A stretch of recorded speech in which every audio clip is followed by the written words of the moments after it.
Hi, today I'm going to share a little bit about businesses in the Gateway area. Uh, this presentation was shared at the Economic Development Committee meeting, which actually was held on May 12th. But I think that it would be interesting. I know a lot of public members have had questions about it, so I want to go ahead and get this information out. So the topics I'm going to go over in this presentation are allowable land uses in the draft Gateway Area Plan, some business and employment data, some discussion of the business types that are currently in the Gateway area. We'll go over just briefly some retail sales tax data, just that I think will be interesting. Talk a little bit about what non-conforming means, and then go over some common questions and concerns. So the purpose of this plan is to move away from use-based zoning. Based on the current draft plan, all of the uses listed here would be allowable. And this encompasses the large majority of businesses in the Gateway area. One comment that we've received is just the concern that light industrial uses are not going to be kept in the plan and that they should be kept in the plan. And I want to point out that based on the current draft, they are allowable uses. So you can find that information in Policy Chapter 1, which is on page 43.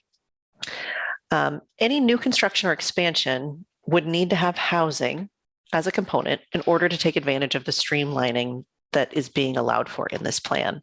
But if housing isn't a component and the use is an allowable use, there's still a process that you can go through.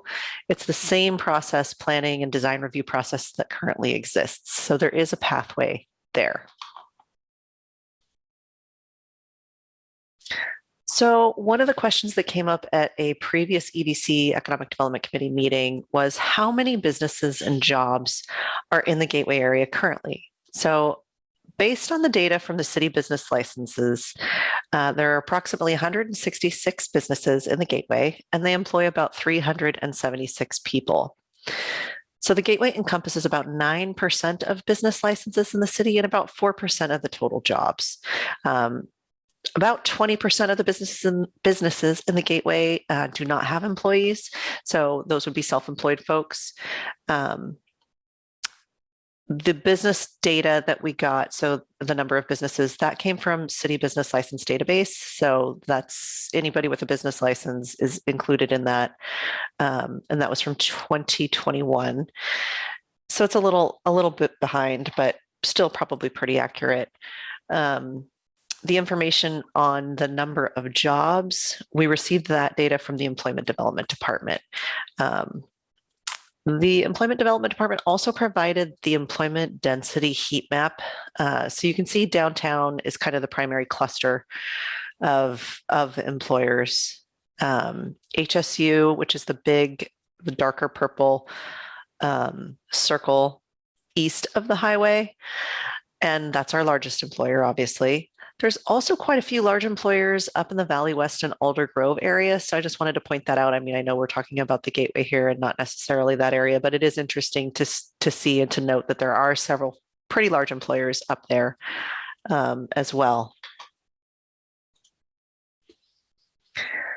So Gateway area business types. This graph shows the different business types or the primary business types that are located in the Gateway area. You'll see retail is the highest with 22, and manufacturing and consulting is next. Both of those have 13. Rental is categorized as rental housing. So there's probably not a lot of jobs associated with that, maybe a property manager here and there, but that's what that is listed as because they are required to get a business license. There are 11 businesses that identify as auto repair or parts. And I know this question has come up before, but those would be allowable uses. Miscellaneous services includes things like marketing, detailing, seamstress work, graphic design, that type of thing. And then the next, which it didn't show up here on this graph, but the next one would be home occupations. So those would be a lot of the self-employed folks as well. So this slide gives a snapshot of retail sales tax generated in the Arcata Gateway area and also the Creamery District. The Gateway area represents about 8% of our total sales tax revenue. Of course, it fluctuates depending on the quarter. but this is just some interesting information that I thought we would like to share. The numbers that you see listed for the Creamery District are also included in the Gateway area. So I just want to make that clear that those are included in the Gateway area. It's just kind of nested, and we had that broken out. So I thought it would be interesting to share kind of what the Gateway is as a whole, but also breaking out the Creamery District.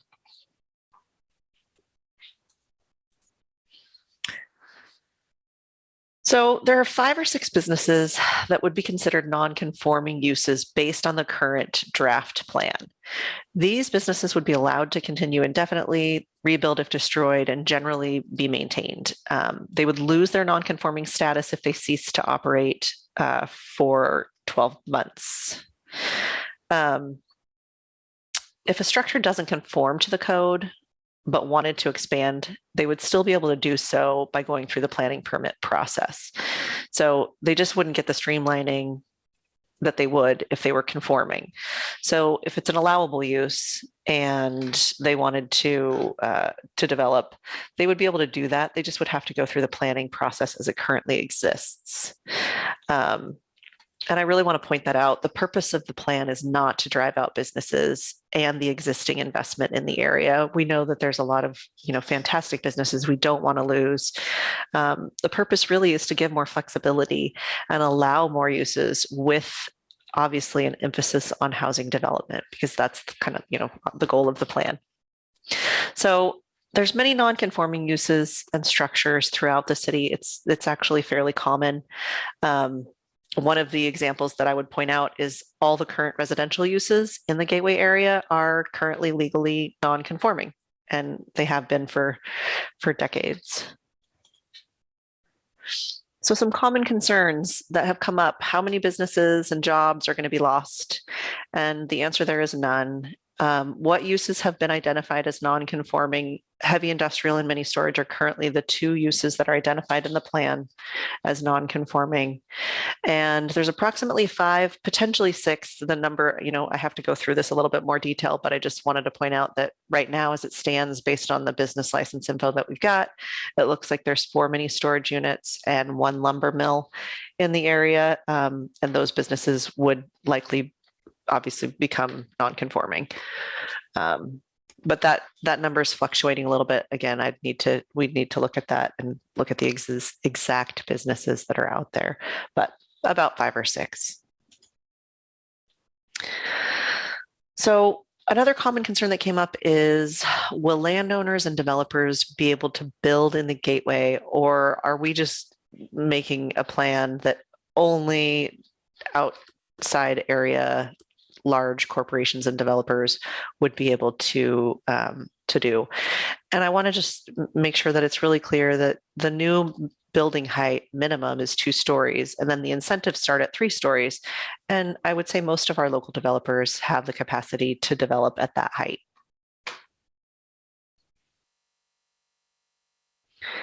And this is a really great question. And I think that, there's a lot of nuance to this, but what happens if a business has to be relocated because housing is being built at their current location? So first of all, a lot in this plan is focused around affordable housing. Almost all affordable housing that's developed is developed with federal or state funding to make it feasible.